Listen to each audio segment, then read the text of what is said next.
Time for పుదీనా chutney. Oil వేసేసుకొని అందులో గ్రౌండ్ నట్ పల్లీలు లైట్గా ఫ్రై చేసేసుకొని తీసేసుకుందాం. చట్నీలో కానివ్వండి, కర్రీలో కానివ్వండి, పచ్చిమిర్చి మాత్రం ఇలా తింపుకోండి, లేకపోతే ఫాట్ అని మొహం మీద పడుతుంది. ఆయిల్ అంతా మన మొహం మీద అయిపోతుంది.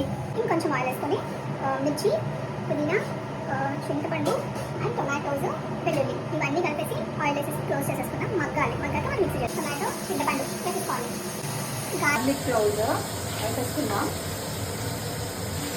పసుపు వేసుకుందాం.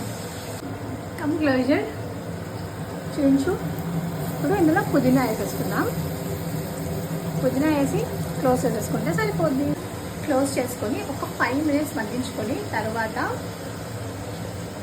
ఇది ఫస్ట్ గ్రైండ్ చేసుకొని ఇది కూడా వేసి గ్రైండ్ చేసుకుంటే యమ్మీ పుదీనా చట్నీ సూపర్ ఉంటుంది. స్టవ్ ఆఫ్ చేసుకుందాం. కొంచెం చల్లారాక గ్రౌండ్ పౌడర్ చేసుకుందాం.